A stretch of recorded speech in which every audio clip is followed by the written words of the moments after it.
La légende raconte que seul l'alchimiste qui avait purifié son âme, et qui possédait une compréhension profonde des lois de l'univers, pouvait s'approcher de cette force sans être consumé.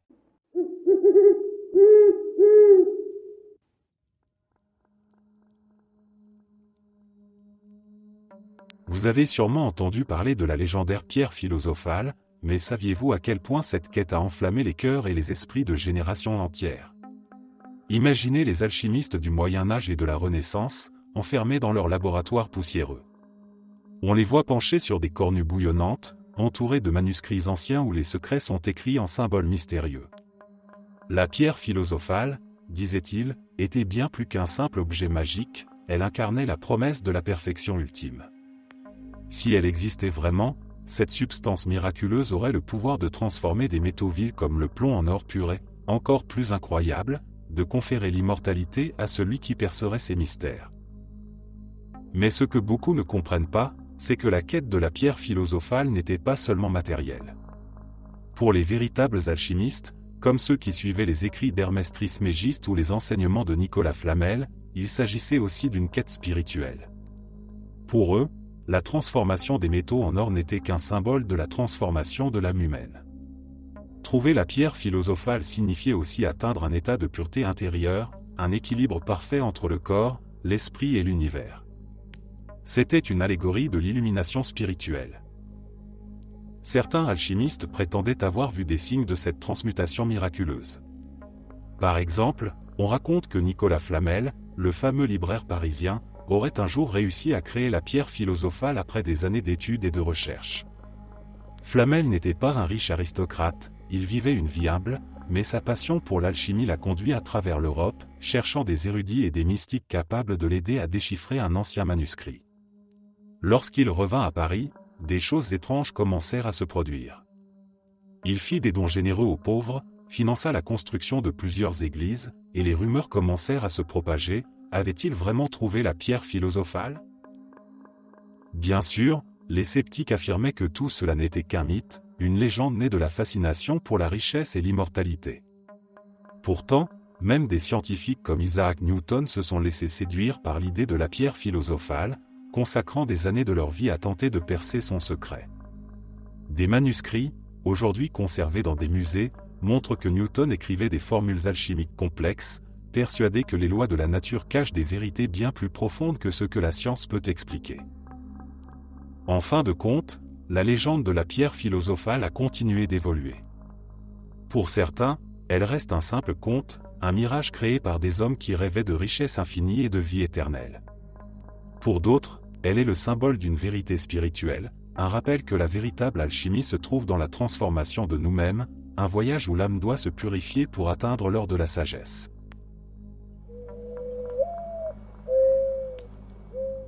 Il y a quelque chose d'infiniment captivant dans l'idée du grand œuvre. Ce n'est pas une simple légende, c'est un véritable voyage, un cheminement philosophique et spirituel qui a guidé les alchimistes à travers les âges. Pour bien comprendre, il faut s'imaginer ces chercheurs de vérité, cloîtrés dans des laboratoires obscurs, travaillant avec des métaux, des herbes, des potions et des flammes, cherchant à réaliser une transformation qui allait bien au-delà de la matière.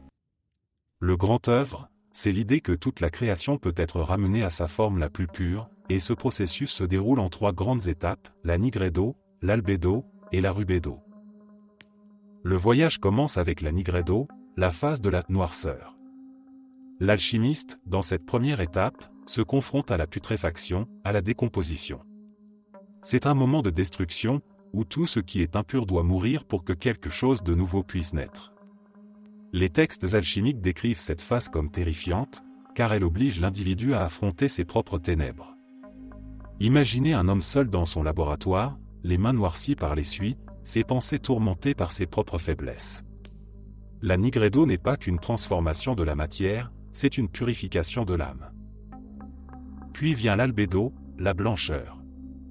C'est une renaissance, une purification lumineuse. Les substances deviennent plus claires, l'esprit de l'alchimiste se purifie, et la lumière divine commence à percer l'obscurité. Ici, la matière est lavée, purifiée, tout comme l'âme qui aspire à une vérité plus élevée. Dans les récits alchimiques, l'albédo est souvent comparé au lever du jour, à ce moment où l'obscurité laisse place à l'espoir. L'alchimiste sent que la fin de sa quête est proche, mais il sait que le plus difficile reste à venir. Enfin, la rubédo, la rougeur, marque l'accomplissement du grand œuvre. C'est la phase de la perfection, où la matière est transmutée en or pur, et l'âme atteint un état d'illumination spirituelle. Les écrits anciens décrivent ce moment comme un mariage mystique, l'union du soleil et de la lune, du spirituel et du matériel. Tout le travail de l'alchimiste trouve son aboutissement ici, et le rouge éclatant de la rubédo symbolise cette victoire. Mais ce n'est pas juste une victoire matérielle, c'est l'atteinte de la connaissance divine, la réalisation d'une harmonie parfaite avec l'univers. Le grand œuvre a laissé une empreinte indélébile dans l'histoire, non seulement en tant que processus alchimique, mais aussi comme une allégorie puissante du voyage humain vers la perfection. Pour les alchimistes, la quête n'était pas seulement de transformer le plomb en or, mais de se transformer eux-mêmes. C'est pourquoi, même des siècles plus tard, le grand œuvre continue de fasciner et d'inspirer ceux qui cherchent à comprendre les mystères de la vie et de l'âme.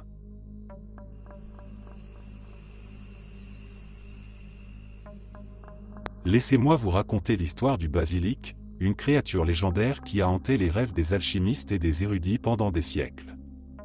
Le basilic, selon les récits alchimiques et médiévaux, n'était pas une bête ordinaire. C'était un être si redoutable que son simple regard pouvait tuer, et sa respiration, empoisonner l'air alentour. On disait que même sa présence pouvait flétrir les plantes et faire craqueler les pierres. Mais d'où vient cette créature, et pourquoi fascinait-elle autant les alchimistes ?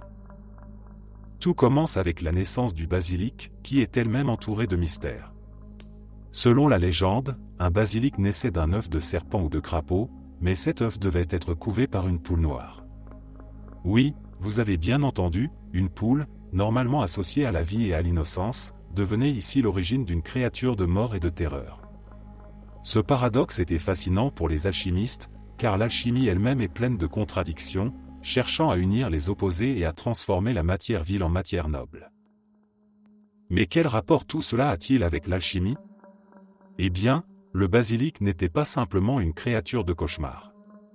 Pour les alchimistes, il représentait les forces destructrices et dangereuses de la nature, des forces qui devaient être maîtrisées pour atteindre la sagesse.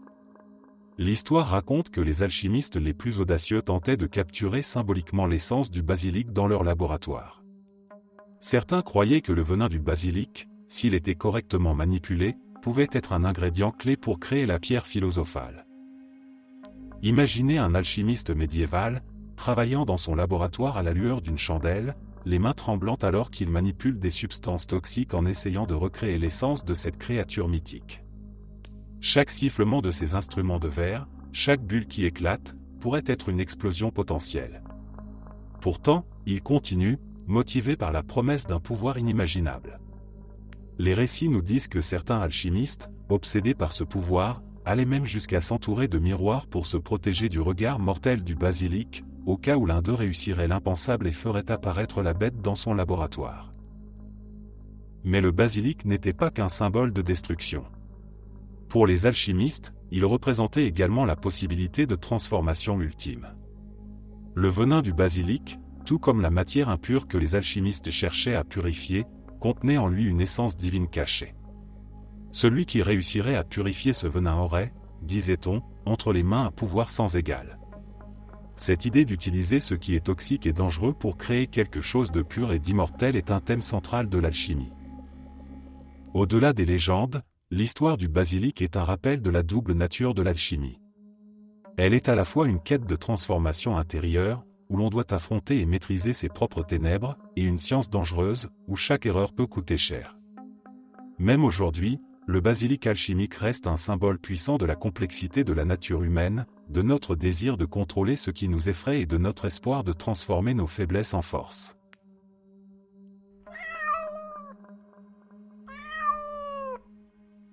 Il y a des monuments dans ce monde qui ne sont pas simplement faits de pierre, mais qui semblent murmurer des secrets anciens à ceux qui sont prêts à écouter. Les cathédrales gothiques de l'Europe, avec leurs flèches imposantes, leurs rosaces étincelantes, et leurs sculptures mystérieuses, sont au cœur de l'une des légendes les plus énigmatiques de l'alchimie, celle des cathédrales alchimiques.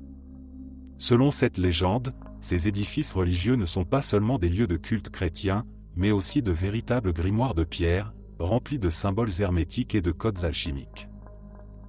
Le lien entre l'alchimie et l'architecture gothique commence à la fin du Moyen Âge, une époque où l'art et la science étaient profondément imbriqués. Des maîtres bâtisseurs, des érudits et des initiés auraient caché des secrets alchimiques dans la pierre même de ces cathédrales, utilisant la géométrie sacrée et les proportions divines pour révéler la connaissance des anciens. Chaque détail, de la disposition des vitraux à la position des gargouilles, aurait une signification cachée, un message à décoder pour ceux qui comprenaient le langage des symboles. Prenons l'exemple de la cathédrale Notre-Dame de Paris, qui est souvent considérée comme l'un des plus grands mystères alchimiques. On raconte que des alchimistes, comme Nicolas Flamel, auraient contribué à sa construction, laissant des indices discrets mais puissants. Sur les façades et les portails, des représentations de créatures fantastiques, de saints et de scènes bibliques côtoient des symboles alchimiques comme le serpent, le lion et le dragon. Ces figures seraient des allégories des étapes de la transmutation, de la purification de la matière à sa perfection ultime. Les vitraux des cathédrales, avec leurs couleurs éclatantes, n'étaient pas seulement des œuvres d'art, ils représentaient aussi la lumière divine, un concept cher aux alchimistes. La transformation de la lumière à travers le verre coloré était vue comme une métaphore de la transmutation, où la lumière pure, en passant à travers la matière, se fragmentait en un arc-en-ciel de couleurs. Les alchimistes croyaient que ce processus reflétait la transformation de l'âme humaine, de l'obscurité à la lumière spirituelle. Un autre élément fascinant des cathédrales alchimiques est l'utilisation de la géométrie sacrée. Les architectes médiévaux, dont beaucoup étaient probablement initiés aux arts hermétiques, utilisaient des proportions mathématiques basées sur le nombre d'or, les formes sacrées comme le pentagramme, et des alignements astrologiques précis pour construire ces édifices. On croyait que ces proportions avaient le pouvoir d'attirer l'énergie divine, de transformer l'espace en un lieu où le terrestre et le céleste se rejoignaient. Ainsi, les cathédrales gothiques devenaient des portails entre les mondes, des lieux où l'on pouvait ressentir le divin et méditer sur les mystères de la création. La légende raconte que Fulcanelli, l'un des alchimistes les plus mystérieux du XXe siècle, a consacré sa vie à déchiffrer ces secrets. Dans son livre Le mystère des cathédrales, Fulcanelli affirme que les cathédrales gothiques contiennent des leçons alchimiques immortelles, cachées dans les bas-reliefs et les sculptures. Il décrit comment les symboles de la pierre ne sont pas seulement des représentations religieuses, mais aussi des instructions sur la manière de réaliser la transmutation spirituelle. Selon lui, les cathédrales sont des livres de sagesse, écrits en un langage de pierre que seuls les véritables initiés peuvent comprendre. Mais ce n'est pas tout. La légende des cathédrales alchimiques va plus loin, affirmant que certaines d'entre elles ont été construites sur des points d'énergie terrestre, des lieux où le courant tellurique est particulièrement fort. Ces lieux sacrés étaient choisis pour amplifier les énergies spirituelles et alchimiques, transformant chaque messe, chaque prière, en un acte mystique de communion avec l'univers. Il y a même des récits d'alchimistes qui auraient utilisé les cathédrales comme laboratoires secrets, réalisant des expériences dans des recoins cachés ou dans les sous-sols de ces édifices sacrés. On raconte que des initiés se rassemblaient la nuit, sous la lueur des étoiles, pour méditer sur les mystères de la transmutation et pour chercher la pierre philosophale. Ces réunions étaient empreintes de mystère, et seuls ceux qui avaient juré de garder le secret pouvaient y assister. Aujourd'hui, en parcourant ces cathédrales gothiques, on ne peut s'empêcher de se demander combien de secrets sont encore cachés dans ces structures séculaires ? Que peuvent encore révéler les statues des chimères, les jeux de lumière des vitraux, et les labyrinthes gravés dans la pierre ? Les cathédrales alchimiques restent une invitation pour les esprits curieux à explorer les mystères de l'univers, une légende qui continue de murmurer à travers les âges, reliant l'ancien savoir des alchimistes aux merveilles de l'architecture sacrée.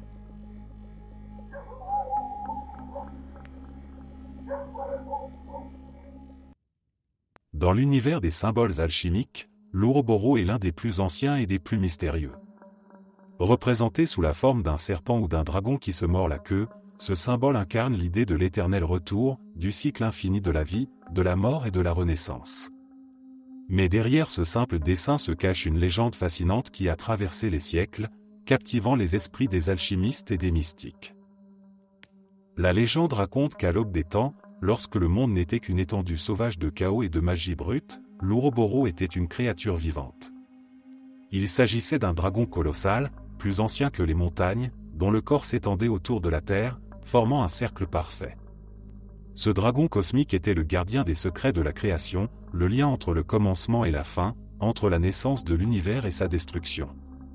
On disait que le simple fait de contempler l'Ouroboros pouvait révéler les mystères de l'éternité. Mais, selon la légende, l'Ouroboros n'était pas un gardien passif. Il veillait jalousement sur ses secrets et ne permettait qu'à très peu d'âmes de s'approcher de lui. Des alchimistes de toutes époques ont cherché à comprendre ce symbole vivant, croyant qu'il détenait la clé de la pierre philosophale et de l'immortalité.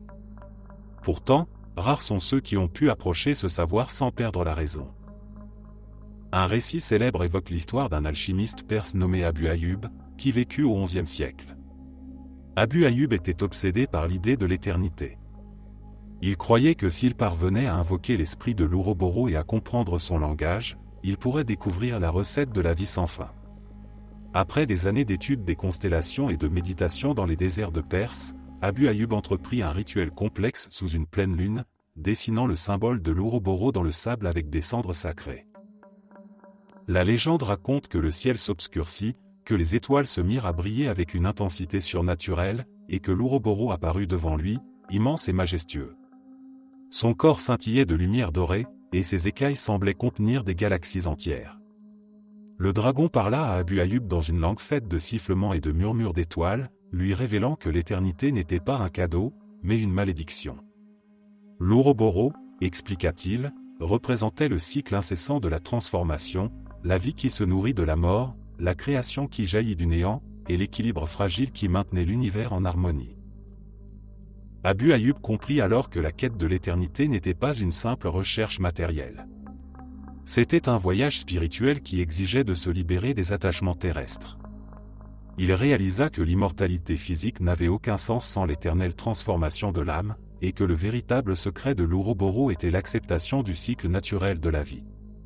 Avec cette révélation, l'alchimiste se retira du monde, laissant derrière lui des écrits cryptiques sur le cycle de la transformation spirituelle. Mais tous les alchimistes ne comprenaient pas ce message.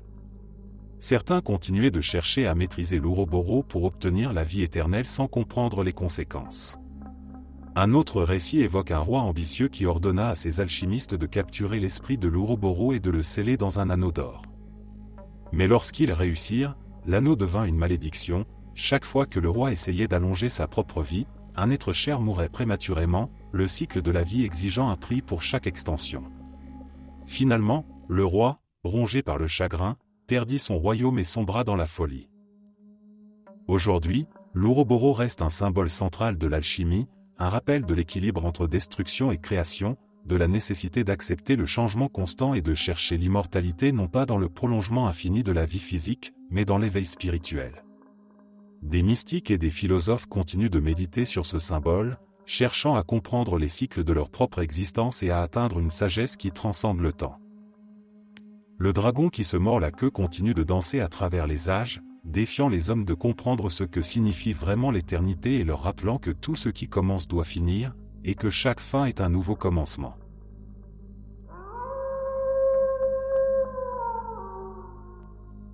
Parmi les histoires alchimiques les plus intrigantes et mystérieuses, celle des jardins suspendus de l'alchimie se démarque par son caractère enchanteur et son lien avec la quête de la sagesse universelle.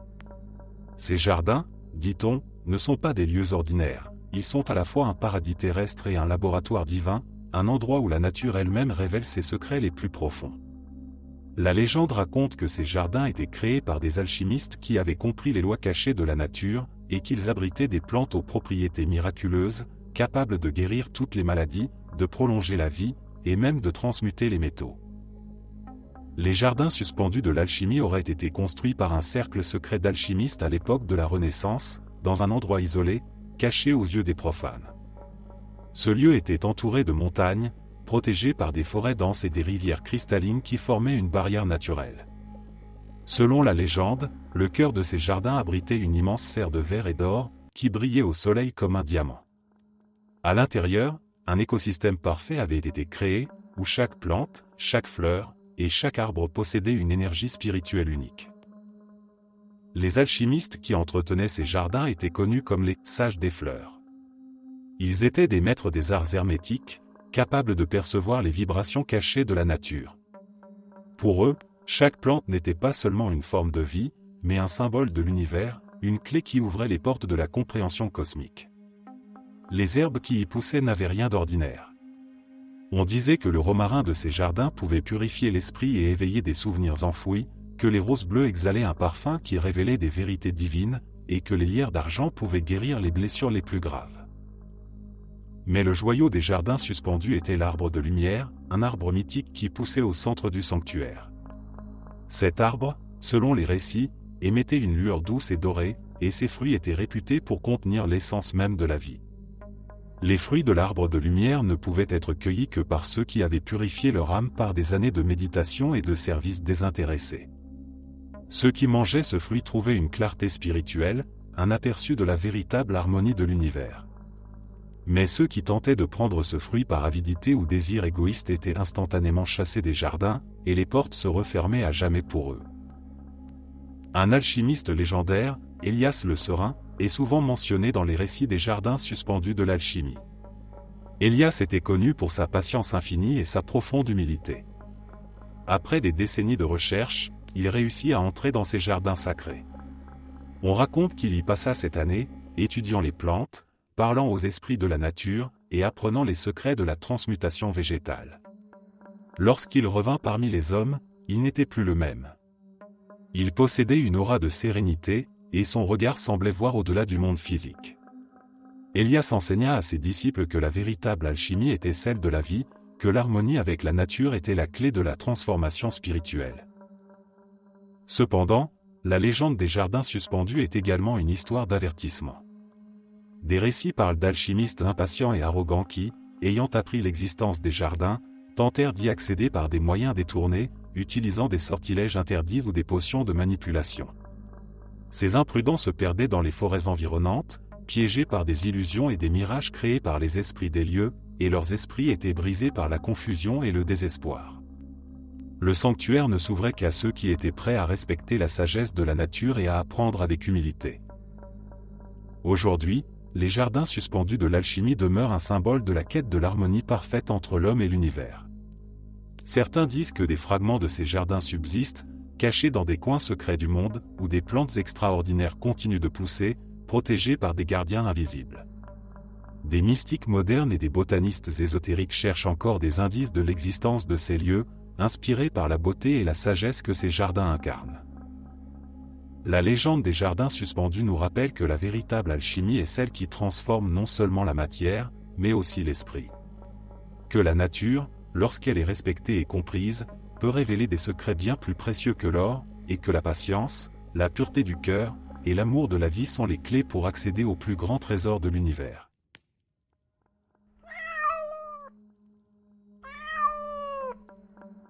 Il existe peu de textes aussi énigmatiques et influents que la légendaire table d'émeraude, attribuée à Hermès Trismégiste, une figure mi-historique, mi-mythologique.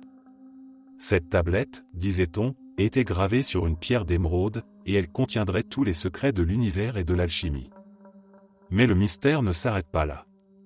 Selon la légende, cette pierre aurait été trouvée dans la tombe d'Hermès lui-même, quelque part au fond des profondeurs obscures d'une ancienne pyramide, ou, selon d'autres récits, dans un temple caché de l'Égypte ancienne. Hermès Trismégiste est une fusion de deux figures, Hermès, le messager des dieux dans la mythologie grecque, et Tho, le dieu égyptien de la sagesse et de l'écriture. Les alchimistes voyaient en lui le maître des mystères occultes, un sage qui comprenait les lois universelles qui régissent la matière et l'esprit.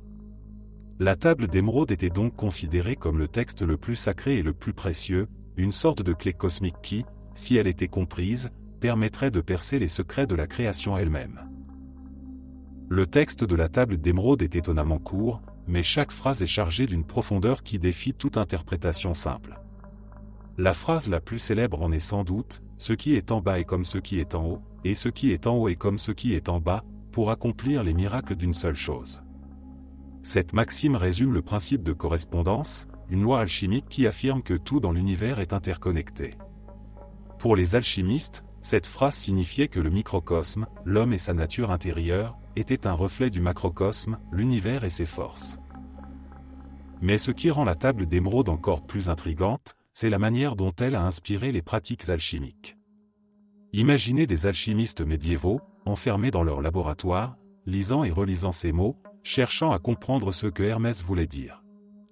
Pour eux, la table n'était pas seulement un texte, c'était un code, une carte vers la pierre philosophale. Ils croyaient que chaque phrase contenait des instructions secrètes sur la manière de réaliser la transmutation des métaux et l'élévation spirituelle de l'âme.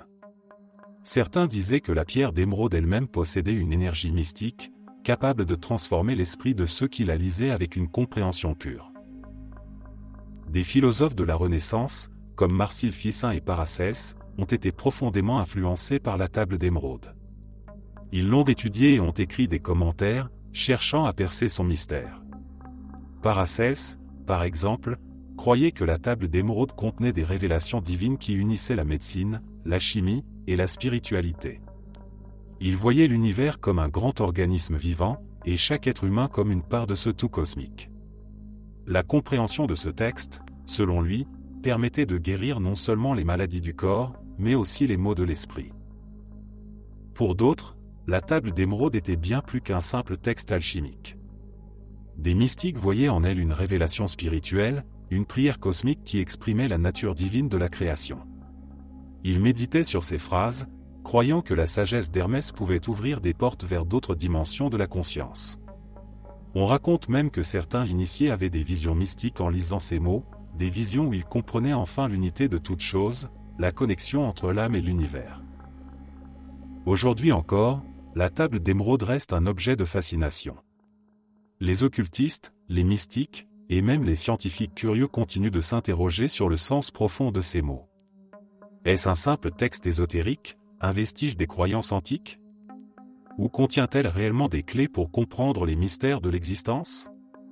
Quoi qu'il en soit, la table d'émeraude nous rappelle que, depuis la nuit des temps, l'humanité a cherché à comprendre les lois cachées de la nature, à découvrir le divin dans le matériel, et à trouver un équilibre entre le haut et le bas, entre l'esprit et la matière.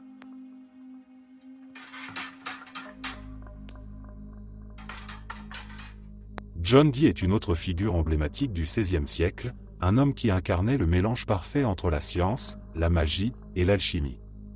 Imaginez un érudit à la cour de la reine Élisabeth I, un conseiller royal en astronomie, mais aussi un homme profondément engagé dans la recherche des secrets mystiques de l'univers. John Dee n'était pas un simple savant, il se voyait comme un philosophe naturel, quelqu'un qui pouvait comprendre les rouages de l'univers en étudiant les mathématiques, l'alchimie, et même la communication avec les anges. Né en 1527 à Londres, Dee était un prodige intellectuel. Il étudia à l'université de Cambridge et impressionna ses professeurs par sa maîtrise des mathématiques et de l'astronomie. Mais très vite, il développa un intérêt pour les arts occultes. À une époque où la ligne entre la science et la magie était très mince, John Dee se tenait à cette frontière, convaincu que les deux pouvaient coexister. Il consacra sa vie à la quête de la connaissance absolue, cherchant à déchiffrer le langage de Dieu et à révéler les secrets cachés de l'univers. L'un des aspects les plus intrigants de la vie de Dee est sa relation avec l'alchimie. Il croyait que cette science ancienne pouvait offrir des clés pour comprendre le cosmos. Mais Dee ne s'arrêtait pas à la simple transmutation des métaux, il voulait maîtriser le temps et l'espace. Il construisit une vaste bibliothèque, l'une des plus grandes d'Angleterre, où il accumulait des livres rares sur l'alchimie, la Kabbale et les mathématiques. Il pensait que la sagesse des anciens, combinée aux découvertes scientifiques modernes, pouvait mener à un savoir total. Dee était aussi un fervent spiritiste. Avec l'aide de son assistant, Edward Kelly, il tenta de communiquer avec des anges à travers des séances qu'il appelait « conférences angéliques ». Il utilisait un cristal spécial et prétendait recevoir des messages dans un langage divin, l'Énochien, que Dee espérait utiliser pour percer les mystères de la création. Ces communications ont conduit à des visions complexes, et Dee croyait que les anges lui révélaient la structure même de l'univers. Mais malgré son statut d'érudit et de conseiller royal, John Dee finit sa vie dans l'isolement et la pauvreté. Ses recherches sur l'alchimie et la magie lui ont valu la méfiance de nombreux contemporains. Les critiques le voyaient comme un homme qui s'aventurait trop loin dans des territoires interdits. Pourtant, aujourd'hui, Dee est considéré comme un génie visionnaire, un homme en avance sur son temps, dont les travaux continuent de fasciner les historiens de la science et de l'ésotérisme. Il est clair que John Dee a vécu une vie passionnée, consacrée à l'exploration de l'invisible et du tangible, cherchant des réponses aux questions qui hantent l'humanité depuis des millénaires. Quelle est la véritable nature de l'univers, et quel rôle l'homme y joue-t-il? C'est une quête qui, même après des siècles, résonne encore avec force. Lorsque l'on parle d'Isaac Newton, la première chose qui vient à l'esprit est souvent l'image de la fameuse pomme qui lui aurait inspiré la loi de la gravitation. Mais ce que beaucoup ignorent, c'est que Newton, l'un des plus grands esprits scientifiques de l'histoire, était également un alchimiste passionné. Né en 1643 dans un petit village anglais, Newton a grandi dans une période où la science et l'ésotérisme se croisaient encore fréquemment. Même s'il est aujourd'hui célèbre pour ses contributions fondamentales à la physique et aux mathématiques, son travail d'alchimiste était, pour lui, tout aussi crucial. Newton a passé des années de sa vie enfermé dans son laboratoire, travaillant en secret sur des expériences alchimiques complexes. Ses notes, découvertes bien après sa mort, révèlent l'étendue de ses recherches. Il croyait que la matière pouvait être décomposée et transformée, et il espérait percer les secrets de la transmutation des métaux. Mais ce qui est encore plus fascinant, c'est l'idée que Newton voyait l'alchimie comme une clé pour comprendre l'univers tout entier. Il pensait que les lois qui régissent les transformations chimiques étaient intimement liées aux lois divines qui régissent le cosmos. Newton a écrit des milliers de pages sur l'alchimie, utilisant des symboles mystérieux et un langage codé. Cela s'explique en partie par la nécessité de garder ses recherches secrètes, car l'alchimie était mal vue par l'Église et la société scientifique de l'époque. Pourtant, pour Newton, il n'y avait pas de contradiction entre sa foi et sa science. Il croyait que l'univers était une création divine, et comprendre ses secrets, que ce soit par l'alchimie ou la physique, revenait à se rapprocher de la pensée de Dieu. Certains chercheurs pensent que les expériences alchimiques de Newton ont influencé ses travaux scientifiques. Par exemple, ses observations sur les forces invisibles qui unissent les particules de matière pourraient avoir nourri ses réflexions sur la gravitation. De plus, son obsession pour la recherche de la pierre philosophale n'était pas uniquement motivée par l'idée de créer de l'or. Il était également à la recherche de la quintessence, une substance spirituelle qui, selon les alchimistes, permettait d'accéder à la perfection. Aujourd'hui, les manuscrits alchimiques de Newton sont étudiés avec autant d'intérêt que ses œuvres scientifiques. Ils révèlent un homme obsédé par l'idée de comprendre l'univers dans sa totalité, aussi bien dans ses aspects visibles que cachés. Loin d'être un simple scientifique, Newton était un penseur complexe, dont la quête de la vérité s'étendait bien au-delà des mathématiques et de la physique. Il cherchait une connaissance totale, un savoir qui unissait le matériel et le spirituel, l'humain et le divin.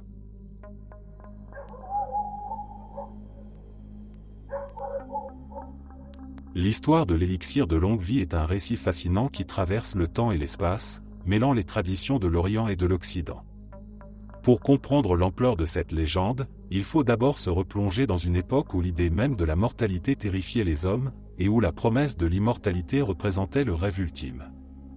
Depuis des millénaires, les alchimistes ont cherché cet élixir, cette potion légendaire qui non seulement prolongerait la vie mais préserverait également la jeunesse et la vitalité. Mais cette quête était loin d'être simple. En Chine, l'empereur Qin Shi Huang, le fondateur de la dynastie Qin, est l'un des exemples les plus emblématiques de cette obsession pour l'immortalité. Il est dit qu'il était prêt à tout pour éviter la mort. L'empereur envoya des expéditions maritimes entières à la recherche de ce breuvage miraculeux, espérant trouver des îles mystérieuses où l'on disait que des sages possédaient l'élixir de longue vie. Ces alchimistes, désespérés, expérimentaient avec des potions complexes, mélangeant des substances comme le cinabre, un minerai contenant du mercure, croyant que cela avait des propriétés vitales. Mais ces breuvages, au lieu de lui offrir l'immortalité, s'avérèrent souvent fatals, le mercure étant un poison dangereux. Ironie du sort, certains historiens pensent même que c'est cette quête d'immortalité qui a précipité la mort de l'empereur, victime de ses propres potions toxiques. Mais la fascination pour l'élixir de longue vie ne s'est pas limitée à l'Asie. En Europe, des alchimistes comme Paracelse étaient également convaincus que la nature contenait le secret de l'immortalité. Paracelse, un médecin et alchimiste suisse-allemand du XVIe siècle, croyait fermement que chaque maladie avait un remède dans la nature, et il était persuadé que l'élixir de longue vie pouvait être distillé à partir de certaines substances, si elles étaient correctement traitées. Ses recherches l'ont conduit à expérimenter avec des élixirs à base de plantes, de métaux et de minéraux. Il affirmait que les forces divines avaient caché ce secret dans la nature, et seul l'initié capable de comprendre le langage des éléments pouvait en découvrir la formule. Il existe aussi des récits d'alchimistes qui prétendaient avoir découvert l'élixir et avoir vécu des vies anormalement longues. Le comte de Saint-Germain, par exemple, est une figure mystérieuse qui a captivé l'Europe du XVIIIe siècle. On disait de lui qu'il avait des connaissances incroyables en chimie, en musique et en langue, mais ce qui intriguait le plus, c'était son apparente jeunesse éternelle. Certains témoignages affirment que, même après des décennies, il ne semblait jamais vieillir. On racontait qu'il avait trouvé l'élixir de longue vie et qu'il en gardait le secret jalousement. Mais avec chaque promesse d'immortalité venait un prix. L'élixir de longue vie, s'il existait, exigeait un sacrifice spirituel ou moral, un équilibre entre la nature et le divin. Les alchimistes savaient que jouer avec la vie et la mort n'était pas un jeu sans conséquences. Beaucoup perdirent leur raison, d'autres leur vie, empoisonnés par leur propre mixture. La légende est restée, un avertissement sur les dangers de défier l'ordre naturel des choses, mais aussi un symbole de l'éternelle quête humaine de transcender ses limites. Aujourd'hui encore, même si l'alchimie traditionnelle a laissé place à la science moderne, l'idée de prolonger la vie et de conquérir la vieillesse reste un objectif fascinant pour les chercheurs.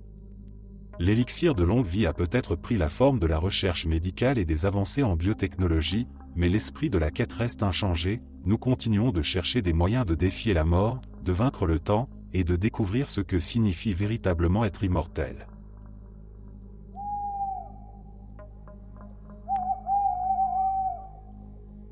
Imaginez Paris au XIVe siècle, une ville animée, pleine de marchés bruyants, de ruelles sinueuses et de mystères cachés derrière des portes en bois massif.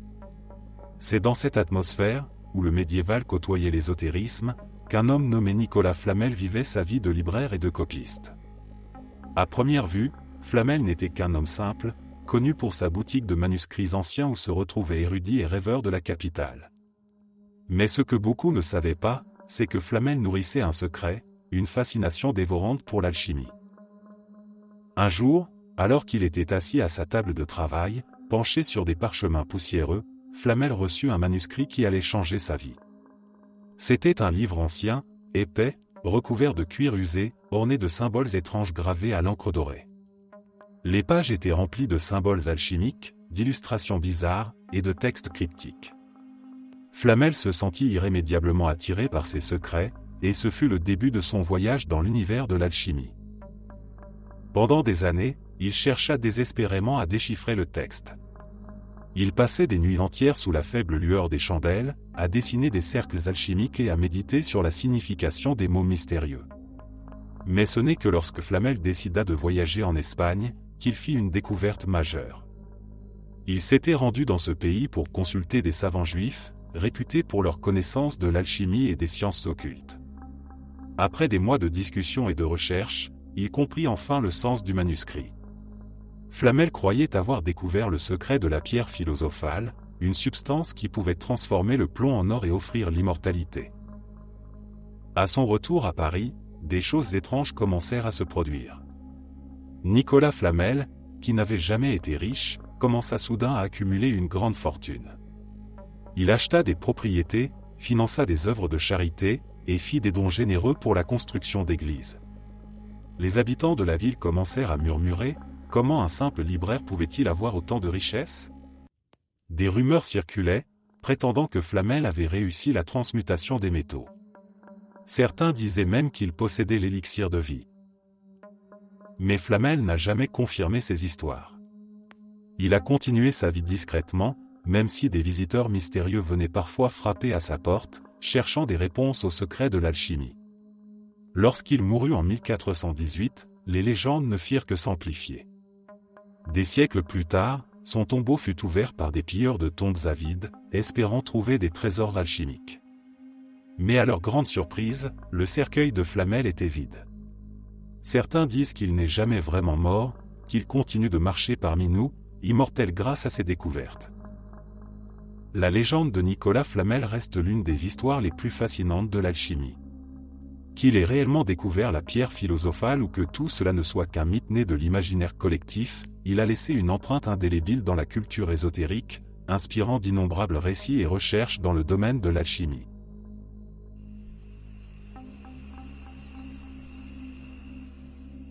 Si vous pensez que l'alchimie se résume à la transformation du plomb en or ou à la quête de l'immortalité, détrompez-vous. L'une des légendes les plus étranges et intrigantes qui a émergé de l'univers alchimique est celle de l'homunculus. L'homunculus, littéralement petit homme en latin, est une créature artificielle, un être vivant qui serait créé par un alchimiste à partir de substances inanimées.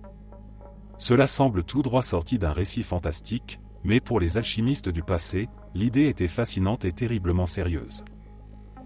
L'histoire de l'homunculus remonte au Moyen Âge, bien que son concept ait été approfondi et popularisé par des figures célèbres comme Paracelse, le médecin et alchimiste suisse-allemand du XVIe siècle. Paracelse, dans ses écrits, prétendait qu'un homunculus pouvait être créé grâce à des procédés secrets, impliquant du sperme humain placé dans un récipient scellé, puis enfoui dans du fumier de cheval pendant 40 jours. Après ce laps de temps, selon lui, une créature miniature, à l'image d'un être humain, prendrait forme. Il décrivait l'homunculus comme une sorte de golem alchimique, une entité qui, si elle était correctement nourrie et entretenue, pouvait atteindre sa pleine taille et posséder des pouvoirs extraordinaires. Mais pourquoi un alchimiste voudrait-il créer un tel être? C'est là que la légende devient encore plus fascinante. L'homunculus n'était pas seulement un divertissement ou une expérience pour satisfaire une curiosité morbide.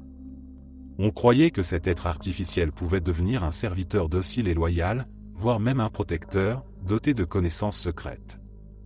Certains alchimistes rêvaient que l'homunculus puisse les aider à percer les plus grands mystères de l'univers, comme la transmutation des métaux, la guérison des maladies incurables, et même les secrets de la vie et de la mort. La création d'un homunculus, cependant, n'était pas sans risque. Des récits d'alchimistes qui auraient tenté l'expérience racontent des histoires effrayantes de créatures devenues hors de contrôle, semant le chaos dans les laboratoires et parfois dans les villages alentours. L'idée même de jouer avec la création de la vie effrayait et fascinait tout à la fois. Les alchimistes savaient que cela relevait d'un pouvoir presque divin, un pouvoir que les êtres humains ne devraient peut-être pas posséder. Mais pour d'autres, l'homunculus représentait le sommet de l'accomplissement alchimique, un moyen d'imiter la création divine. Il existe également une dimension philosophique et spirituelle à cette légende. Pour certains alchimistes, l'homunculus était un symbole de la capacité de l'être humain à devenir le co-créateur de sa propre réalité, à utiliser la connaissance et la transformation pour façonner le monde qui l'entoure.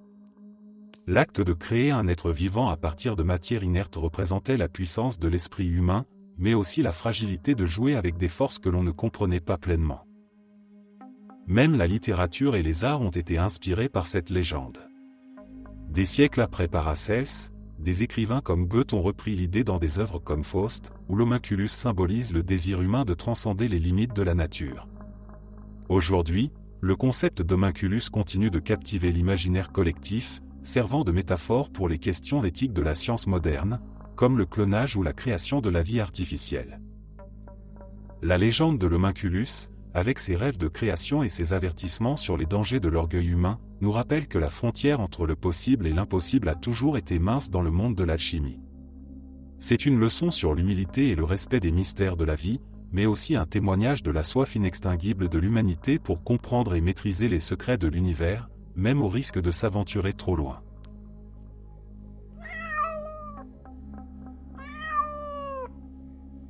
La légende de l'Arche d'Hermès est l'une des plus captivantes et mystiques de l'histoire de l'alchimie. Elle nous plonge dans un monde où la sagesse ancienne se cache derrière des énigmes et des secrets que seuls les plus sages et les plus purs peuvent espérer comprendre. On raconte que l'Arche d'Hermès, parfois appelée le sanctuaire d'Hermès, est un lieu sacré, caché quelque part sur Terre, où l'ensemble des connaissances alchimiques et ésotériques est conservé, à l'abri des yeux des non-initiés. Pour comprendre cette légende, il faut remonter aux origines de l'alchimie, à une époque où Hermès Trismégiste, une figure mi-dieu, mi-sage, était vénéré comme le père de la sagesse hermétique. Hermès Trismégiste est crédité d'avoir écrit des textes mystiques, tels que le Corpus Hermeticum et la fameuse table d'émeraude. Mais selon la légende, ces écrits ne sont qu'une infime partie de la sagesse qu'il a laissée derrière lui. Le véritable trésor de ces connaissances serait caché dans l'arche d'Hermès, un sanctuaire secret protégé par des gardiens invisibles et des mécanismes magiques. Les alchimistes à travers les âges ont cherché ce lieu mythique, croyant que l'arche contenait des manuscrits capables de révéler le secret de la transmutation des métaux, les lois cosmiques, et même les formules de l'immortalité. On disait que quiconque trouvait l'arche d'Hermès deviendrait un être illuminé, un maître de la matière et de l'esprit, capable de comprendre les secrets de l'univers et de commander aux forces de la nature. Mais l'arche n'était pas seulement un trésor de connaissances, c'était aussi un test de pureté et d'intention. La légende raconte que ceux qui recherchaient l'arche avec des intentions égoïstes, telles que le désir de richesse ou de pouvoir, ne pouvaient jamais la trouver. L'arche était cachée dans un lieu entre le monde matériel et le monde spirituel, et seules les âmes pures, ceux qui cherchaient la sagesse pour le bien de l'humanité, pouvaient espérer en percer le mystère. Ce n'était pas une quête pour les faibles d'esprit ou les imprudents. Elle exigeait une compréhension profonde de la philosophie hermétique, de la nature de l'univers, et un cœur pur. Des récits d'alchimistes célèbres, comme Gebet et Paracelse, évoquent leur obsession pour l'arche d'Hermès. Certains prétendaient avoir eu des visions de ce sanctuaire, où des symboles mystiques flottaient dans l'air et où des gardiens angéliques récitaient des incantations anciennes. D'autres, comme le mystérieux Fulcanelli, auraient laissé des indices cachés dans l'architecture des cathédrales gothiques, affirmant que ces monuments étaient construits comme des répliques terrestres de ce sanctuaire divin, guidant ainsi les initiés vers la sagesse perdue d'Hermès. Un autre aspect fascinant de cette légende est la notion de protection magique. Il est dit que l'arche est protégée par des enchantements hermétiques si puissants que même les plus grands sorciers et magiciens ne pourraient les briser. Des textes anciens parlent de pièges mystiques qui déstabilisent l'esprit de ceux qui approchent l'arche avec des pensées impures, les condamnant à errer pour toujours dans un labyrinthe sans fin, un royaume spirituel de confusion et de désespoir. Cependant, il y a aussi des histoires d'alchimistes qui auraient trouvé des fragments de cette sagesse divine, emportant avec eux des connaissances qui ont changé le cours de l'histoire.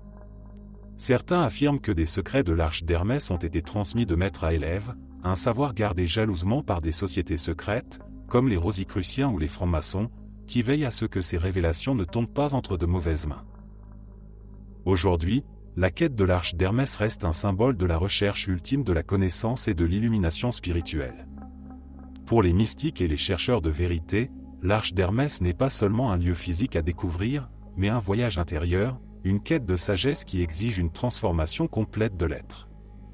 La légende nous enseigne que la plus grande sagesse n'est pas de conquérir l'univers, mais de comprendre et d'harmoniser l'univers en nous.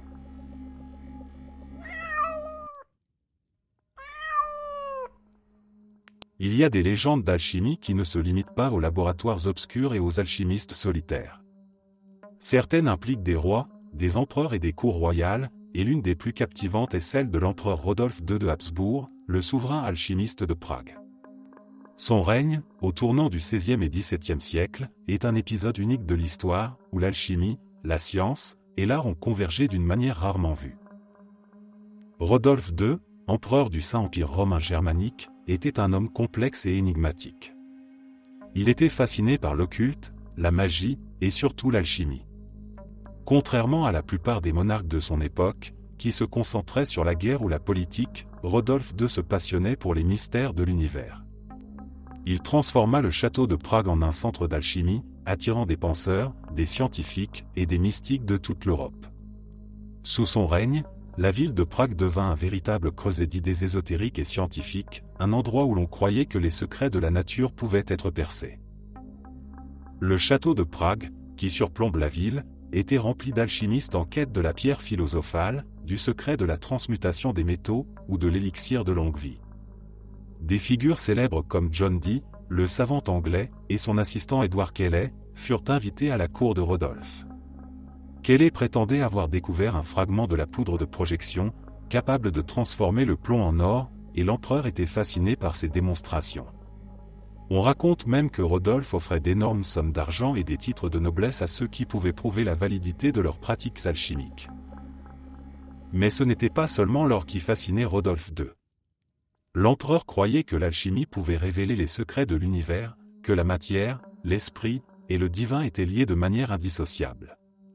Il commandait des œuvres d'art symboliques qui représentaient cette vision cosmique, accumulant des collections d'objets alchimiques, de manuscrits anciens et de curiosités naturelles. Son cabinet des curiosités, un mélange d'art et de science, était légendaire, avec des artefacts mystérieux, des pierres précieuses et des fossiles exposés à côté de cornues et de textes alchimiques. L'atmosphère au château de Prague était étrange et envoûtante. Des fumées s'échappaient des laboratoires, où des alchimistes vêtus de robes sombres murmuraient des incantations et surveillaient des réactions chimiques. Certains disaient que la cour de Rodolphe II était hantée, que des expériences alchimiques avaient ouvert des portes vers d'autres dimensions. Des rumeurs de conspiration et de magie noire circulaient, et il n'était pas rare d'entendre parler de savants devenus fous, victimes de leur obsession pour la transmutation. Pourtant, l'empereur Rodolphe n'était pas seulement un rêveur. Il était un mécène des arts et des sciences, et son soutien aux alchimistes a conduit à d'importantes avancées scientifiques. Même Johannes Kepler, l'astronome qui a révolutionné notre compréhension du système solaire, a travaillé à la cour de Rodolphe, où il a rédigé son œuvre majeure, les Tables Rudolphines. L'influence de l'alchimie, même si elle semble aujourd'hui mystique, a en réalité joué un rôle dans l'avancement de la science. La légende de Rodolphe II se termine de manière tragique. Obsédé par ses recherches ésotériques, il négligea la politique et les affaires de l'État. Sa cour s'effondra dans le chaos, et il fut destitué par sa propre famille. L'empereur mourut seul et brisé, entouré de ses manuscrits alchimiques, toujours en quête de réponses aux mystères qu'il n'avait jamais pu percer. Mais même dans la défaite, son héritage perdure. Prague reste un symbole de l'alchimie, et les histoires de Rodolphe II continuent de fasciner ceux qui cherchent à comprendre les frontières floues entre science et magie, entre le possible et l'impossible. Aujourd'hui, les touristes visitent encore le château de Prague, curieux de découvrir les secrets des alchimistes de l'époque. Des récits persistent, prétendant que des laboratoires cachés et des passages souterrains existent encore, remplis de secrets anciens. La légende de Rodolphe II, le roi alchimiste, est un rappel de l'époque où la quête de la connaissance pouvait être aussi belle qu'elle était dangereuse, et où les rêves de transmutation faisaient vibrer les esprits les plus brillants.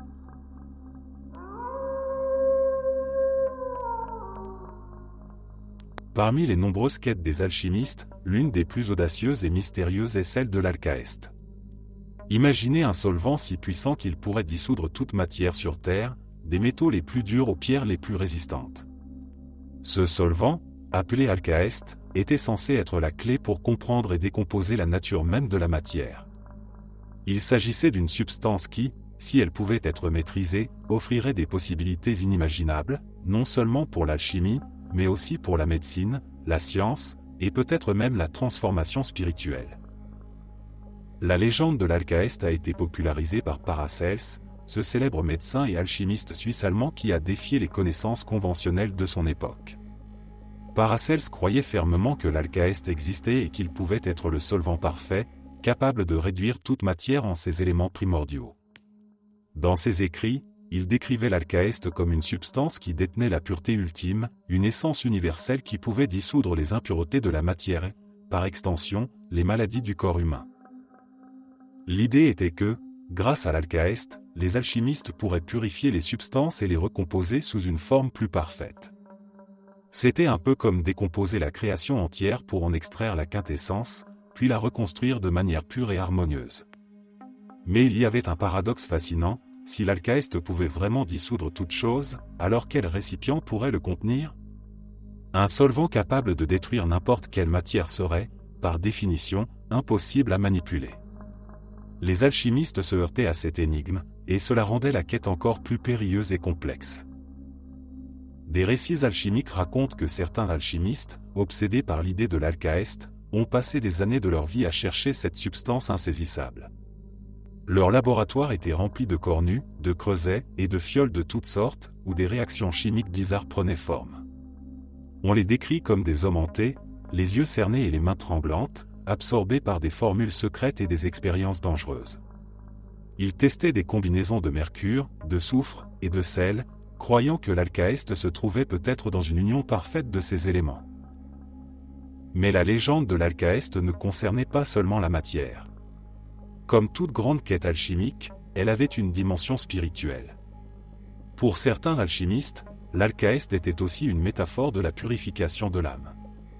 Le solvant universel, disait-il, devait être capable de dissoudre les impuretés spirituelles de l'être humain, d'éliminer les désirs et les illusions qui nous éloignent de la vérité divine. Ainsi, l'Alcaeste représentait la possibilité de renaître, de se transformer en un être plus pur et plus éclairé. Malheureusement, cette quête était pleine de dangers. Les alchimistes qui s'aventuraient trop loin dans la recherche de l'Alcaeste risquaient de se perdre. Des récits parlent de laboratoires qui ont explosé, de substances toxiques qui ont empoisonné leurs créateurs, et de savants devenus fous après des années de recherches infructueuses. Certains alchimistes auraient même vendu leur âme, persuadés que seul un pacte avec des forces surnaturelles pourrait leur révéler le secret du solvant universel.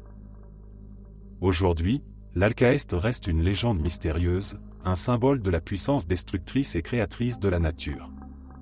Il incarne l'idée que toute chose, aussi solide et inébranlable soit-elle, peut être ramenée à son essence première. En ce sens, l'Alcaeste est un rappel des dangers et des merveilles de l'alchimie, une science qui cherche à comprendre les forces fondamentales de l'univers, mais qui exige aussi une profonde humilité devant les mystères qu'elle dévoile.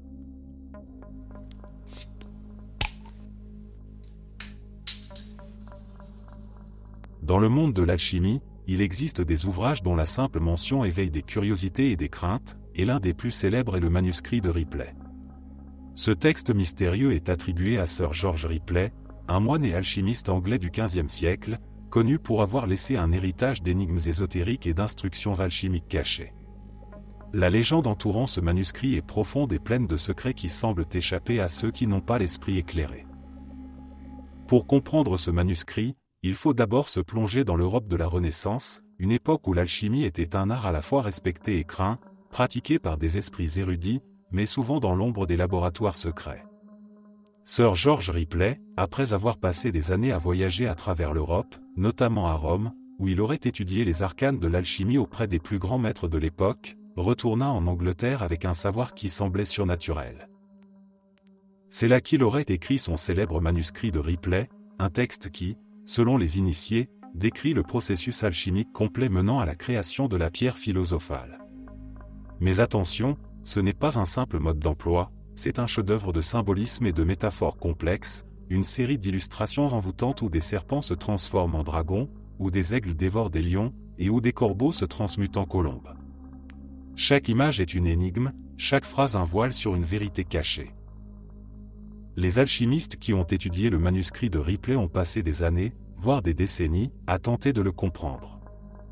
Certains prétendaient qu'il fallait méditer sur chaque image pendant des jours entiers, laissant les symboles parler directement à l'âme. Le manuscrit évoque les étapes du grand œuvre, la nigredo, où l'œuvre noire, où la matière se décompose et meurt, l'albédo, où l'œuvre blanche, où la purification commence, et la rubédo, où l'œuvre rouge, où l'or spirituel et matériel est enfin atteint. Mais les descriptions de Ripley sont intentionnellement voilées, écrites dans un langage ésotérique qui ne peut être déchiffré que par ceux qui ont les clés de la sagesse hermétique. Une légende fascinante autour de Sir George Ripley raconte qu'il aurait découvert le secret de la transmutation et qu'il aurait utilisé sa richesse alchimique pour financer les croisades. On dit qu'il aurait donné des sommes colossales aux chevaliers de l'ordre de Saint-Jean, permettant à l'ordre de poursuivre ses missions militaires et humanitaires. Cela a conduit à des rumeurs selon lesquelles Ripley possédait un véritable trésor, accumulé grâce à l'art de transformer le plomb en or. Bien sûr, les sceptiques ont toujours douté de la véracité de ces affirmations, mais les initiés murmuraient que Ripley avait percé le plus grand secret de l'alchimie. Le manuscrit de Ripley a également inspiré de nombreux alchimistes et mystiques à travers les siècles. Des figures comme Robert Fludd et Michael Mayer ont étudié ces enseignements, cherchant à reproduire les expériences décrites, espérant atteindre la perfection de la matière et de l'esprit.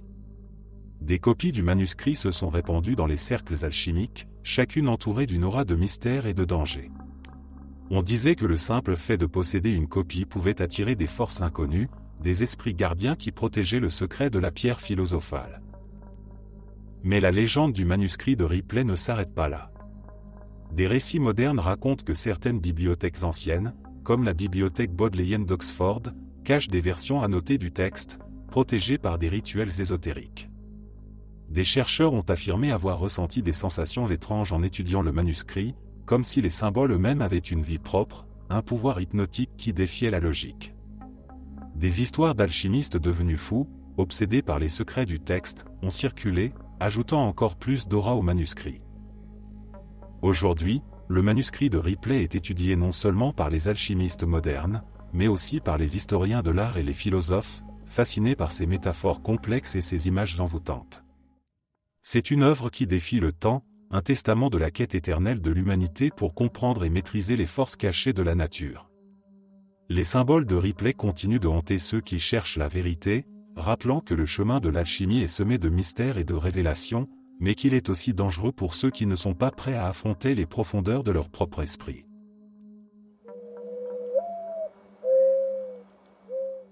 La poudre de projection est une légende fascinante qui enflamme l'imaginaire et a alimenté les rêves les plus fous des alchimistes pendant des siècles. Imaginez une substance si puissante que, lorsqu'on la jetait sur un métal de base comme le plomb, elle le transformait instantanément en or pur. C'est ce que promettait la poudre de projection, également connue sous le nom de poudre des philosophes ou poudre transmutatoire. Elle était l'un des éléments les plus convoités de toute l'histoire de l'alchimie, une substance miraculeuse qui symbolisait l'accomplissement ultime du grand œuvre. Mais où commence cette légende, et qu'est-ce qui la rendait si intrigante? Pour comprendre, il faut se replacer dans l'Europe médiévale et de la Renaissance, une époque où les alchimistes travaillaient dans le secret le plus total, de peur d'être accusés d'hérésie ou de sorcellerie. Ils passaient des nuits sans fin dans des laboratoires sombres, illuminés par des bougies vacillantes, à mélanger des substances, à noter des formules cryptiques, et à prier pour une révélation divine. La quête de la poudre de projection était non seulement une aventure scientifique, mais aussi une mission quasi sacrée, un appel à transcender les limites de la matière et de l'esprit. Les récits autour de la poudre de projection sont nombreux et variés. Certains parlent d'alchimistes qui auraient réellement réussi à la fabriquer. L'un des plus célèbres est Nicolas Flamel, le mystérieux libraire parisien dont la légende raconte qu'il aurait accompli la transmutation grâce à une poudre rouge qu'il avait secrètement créée après avoir déchiffré un manuscrit alchimique. Les témoignages de l'époque affirment que Flamel, autrefois modeste et sans richesse, avait soudainement commencé à accumuler des biens et à financer des projets de construction d'églises. Bien sûr, ses contemporains ont murmuré que c'était grâce à la poudre de projection, même si Flamel lui-même n'a jamais révélé la vérité. Un autre récit célèbre nous vient de l'alchimiste Edward Cayley, l'assistant de John Dee, le célèbre érudit anglais du XVIe siècle. Cayley prétendait posséder un fragment de la poudre de projection, qu'il aurait utilisé devant des témoins pour transformer du plomb en or. Il disait que la poudre venait d'un moine inconnu et qu'elle était d'un rouge éclatant, une couleur qui symbolise la phase finale de la transmutation, la rubédo. La démonstration de Cayley, si elle a réellement eu lieu, a convaincu des mécènes puissants de lui offrir leur soutien financier, mais elle a aussi suscité des accusations de charlatanisme. Mais la poudre de projection n'était pas qu'un simple artifice matériel. Pour les alchimistes, elle représentait l'accomplissement d'un voyage intérieur. Seuls ceux qui avaient atteint une pureté spirituelle, qui avaient transformé leur propre âme de manière aussi radicale que la transmutation des métaux, pouvaient espérer créer cette poudre divine. C'était un test de caractère autant qu'un test de compétence. De nombreux traités alchimiques décrivaient les dangers de tenter de créer la poudre de projection sans préparation spirituelle, l'orgueil, la cupidité, et l'ignorance pouvaient conduire à des résultats catastrophiques, voire à la folie. Malgré tout, des hommes ont continué à sacrifier leur santé, leur richesse, et parfois même leur esprit dans cette quête. Des histoires parlent d'alchimistes qui ont été consumés par des explosions dans leur laboratoire, ou qui ont sombré dans le désespoir après des décennies d'échecs. Mais pour ceux qui croyaient en l'alchimie, la poudre de projection n'était pas qu'une chimère. Elle était la preuve que la nature elle-même recelait des mystères que seul l'initié, celui qui était prêt à aller au bout de la connaissance, pouvait percer. Aujourd'hui, l'idée de la poudre de projection est souvent reléguée au conte fantastique, mais elle reste un symbole puissant de l'alchimie, la croyance en une transformation possible, non seulement de la matière, mais aussi de l'esprit. C'est une légende qui nous rappelle que, parfois, la quête de la perfection exige un sacrifice immense et une foi inébranlable en l'impossible.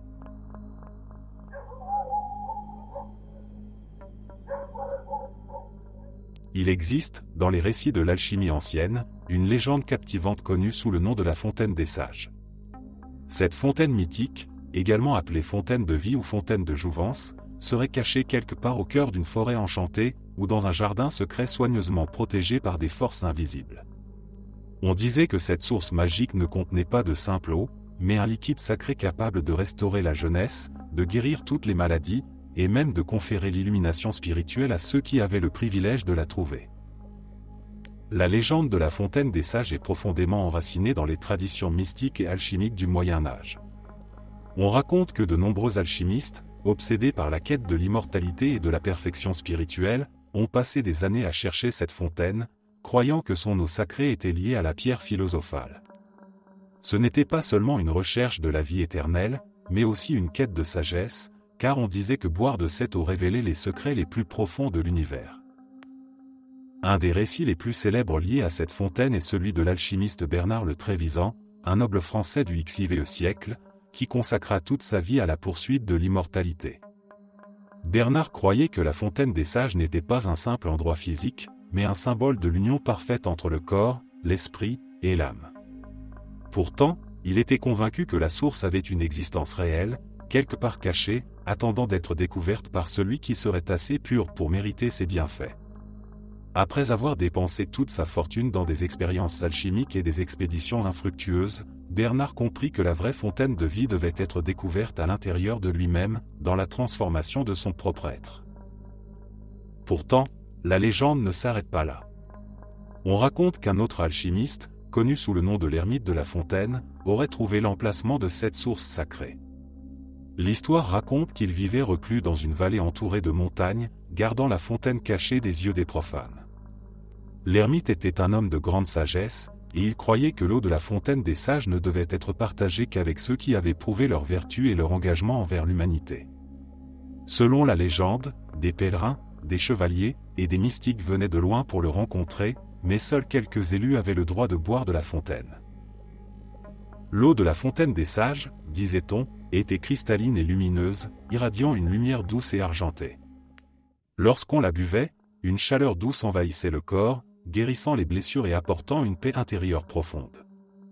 Mais les récits avertissaient aussi, ceux qui venaient avec des intentions égoïstes, cherchant la vie éternelle pour des raisons de pouvoir ou de richesse, trouvaient l'eau amère, et elle les maudissait plutôt que de les bénir. Seuls les cœurs purs pouvaient recevoir les dons de la fontaine. Les mystiques et les alchimistes interprétaient cette légende de différentes manières. Pour certains, la fontaine des sages symbolisait l'esprit divin, la source de toute vie qui se trouve en chaque être humain. Pour d'autres, elle représentait un état d'éveil spirituel, un niveau de conscience où l'on comprenait la véritable nature de l'univers. L'alchimiste Thomas Vaughan, par exemple, écrivait que la recherche de cette fontaine était une métaphore de la purification intérieure, une quête de réconciliation entre le spirituel et le matériel. Mais il y avait aussi des descriptions de cette fontaine dans les textes alchimiques qui la reliaient aux étoiles et aux constellations. Certains croyaient que l'eau de la fontaine des sages était en réalité une condensation des énergies célestes, capturées par la terre dans des lieux sacrés. Ces lieux, choisis avec soin, seraient des points de convergence où le cosmos et la terre s'alignaient parfaitement, permettant à l'eau de la source de devenir imprégnée de sagesse divine. Des rituels complexes étaient nécessaires pour découvrir ces points sacrés, et seuls les initiés qui connaissaient la danse des astres pouvaient les localiser. De nos jours, la fontaine des sages reste un symbole fort, une invitation à chercher la guérison et l'éveil en nous-mêmes, tout en nous rappelant que les plus grands trésors de l'alchimie et de la vie ne sont pas ceux que l'on trouve dans le monde matériel, mais ceux que l'on découvre dans les profondeurs de notre propre âme. L'histoire de cette fontaine continue de fasciner, un rappel éternel que la vraie sagesse est souvent cachée, attendant que nous soyons prêts à la recevoir.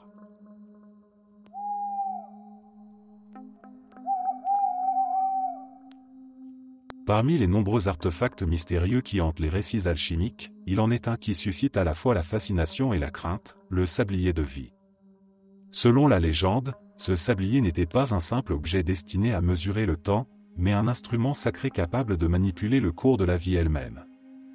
L'histoire raconte que le sablier de vie aurait été créé par un alchimiste du nom de Magister Aeternus, un maître dont le savoir surpassait celui de tous ses contemporains. Magister Aeternus vivait dans une époque où l'Europe était traversée par des fléaux et des guerres sans fin.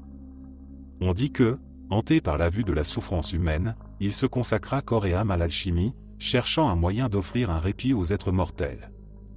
Après des années de recherche dans les montagnes reculées et des nuits passées à méditer sous les étoiles, il réussit à forger le sablier de vie, un objet fait d'or pur, orné de runes anciennes et contenant un sable d'une lumière argentée, comme des poussières d'étoiles emprisonnées dans le verre. Le sablier de vie avait un pouvoir unique, inverser le cours du temps ou prolonger la vie.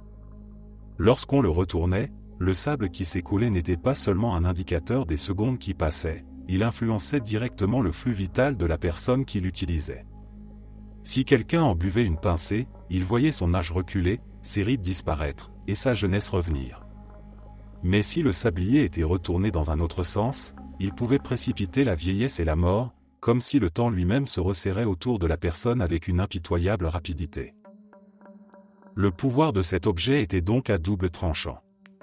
Magister Aeternus, conscient du danger que représentait le sablier de vie, le cacha dans un sanctuaire souterrain, au cœur d'une forêt dense et ensorcelée. Seuls ceux qui avaient un cœur pur, affirmait-il, pouvaient espérer s'en approcher sans subir de terribles conséquences. Mais la légende raconte que des aventuriers, des rois et même des alchimistes jaloux ont tenté de s'approprier ce sablier, croyant qu'il leur donnerait le pouvoir ultime sur la vie et la mort. L'un des récits les plus troublants concerne un jeune noble du nom de Conrad de Walsberg, qui, obsédé par la quête de l'immortalité, entreprit une expédition pour retrouver le sablier de vie.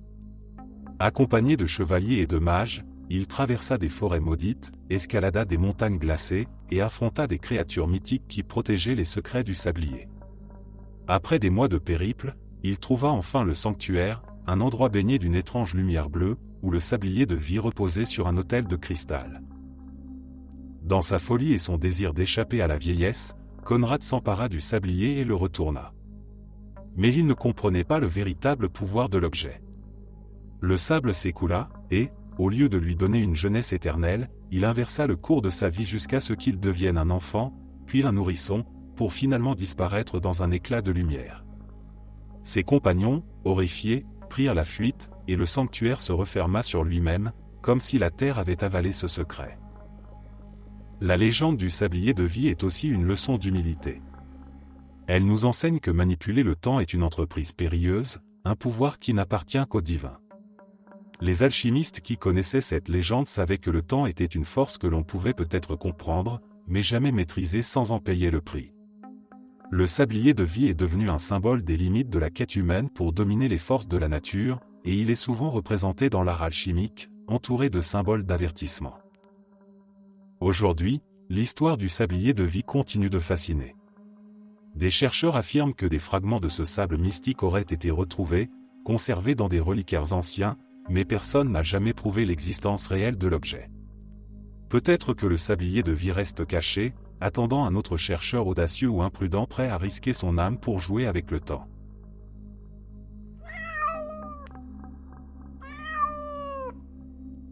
Dans le monde de l'alchimie, peu de symboles sont aussi puissants et mystérieux que celui du dragon rouge. Cette créature mythique apparaît dans d'innombrables textes alchimiques, où elle incarne à la fois la puissance brute de la nature et le secret de la transmutation.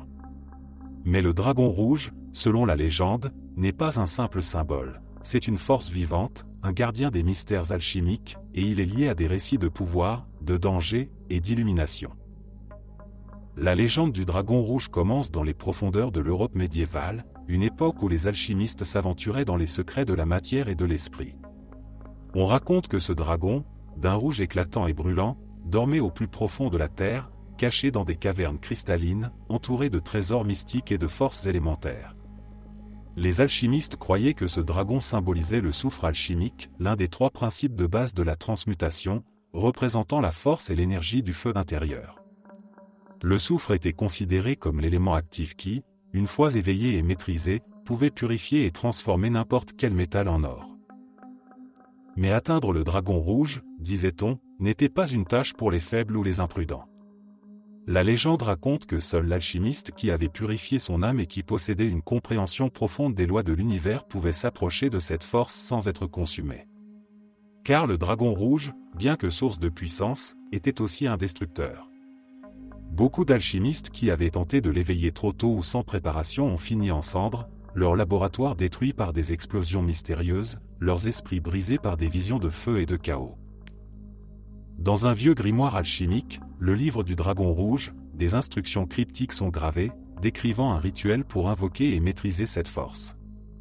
Ces instructions sont écrites en langage codé, utilisant des métaphores de flammes, de serpents et d'aigles pour guider l'initié.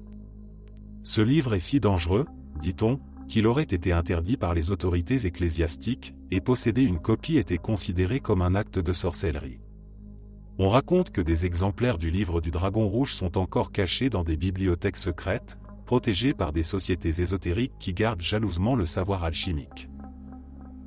Mais que signifie réellement maîtriser le dragon rouge? Pour les alchimistes, c'était bien plus qu'une simple transformation matérielle. Cela signifiait contrôler les passions, les désirs, et les impulsions les plus primaires de l'âme humaine. Le dragon rouge représentait la force intérieure, l'énergie créatrice qui, lorsqu'elle est mal dirigée, peut conduire à la destruction, mais lorsqu'elle est canalisée, peut devenir une source de lumière et de renouveau. Le processus de transmutation lié au dragon rouge était donc autant un travail intérieur qu'une expérimentation physique. Un récit célèbre raconte l'histoire d'un alchimiste anonyme, connu seulement sous le nom de l'initié du feu, qui aurait réussi à invoquer le dragon rouge dans son laboratoire secret quelque part en Bohême. On dit que, pendant cette nuit, des flammes rouges ont dansé autour de lui, formant des cercles de lumière si intenses qu'on pouvait les voir depuis les collines voisines. Les villageois, terrifiés, parlaient de démons et de magie noire. Mais l'initié du feu, avec un calme presque surhumain, aurait maîtrisé cette force, utilisant la puissance du dragon pour créer de l'or pur. Cependant, après cette nuit, il disparut mystérieusement, ne laissant derrière lui que des murs noircis par la chaleur et des symboles gravés dans la pierre, des formules cryptiques que personne n'a jamais pu déchiffrer. Les histoires de ceux qui ont cherché à maîtriser le dragon rouge sont souvent des récits de lutte intérieure, de sacrifice et de transformation. Car en fin de compte, la légende nous enseigne que la véritable maîtrise ne vient pas de la domination des éléments extérieurs, mais de la compréhension de notre propre feu intérieur. Le dragon rouge reste une allégorie puissante du voyage de l'âme humaine, une quête de connaissance qui exige courage, sagesse et humilité devant les forces de la création. Aujourd'hui, le dragon rouge est toujours présent dans les enseignements ésotériques, et son symbole apparaît dans les rituels alchimiques et spirituels. Les mystiques modernes, tout comme les alchimistes d'autrefois, sont fascinés par cette force primordiale qui représente le potentiel de l'être humain à se transformer, à transcender et à créer. La légende persiste, un rappel enflammé que l'alchimie, même à notre époque, reste une danse entre la lumière et l'ombre, entre le contrôle et l'abandon au mystère de l'univers. Merci d'être resté jusqu'à la fin. N'oubliez pas d'aimer la vidéo, de vous abonner et de partager vos propres histoires en commentaire. On se retrouve demain à la même heure devant ce feu.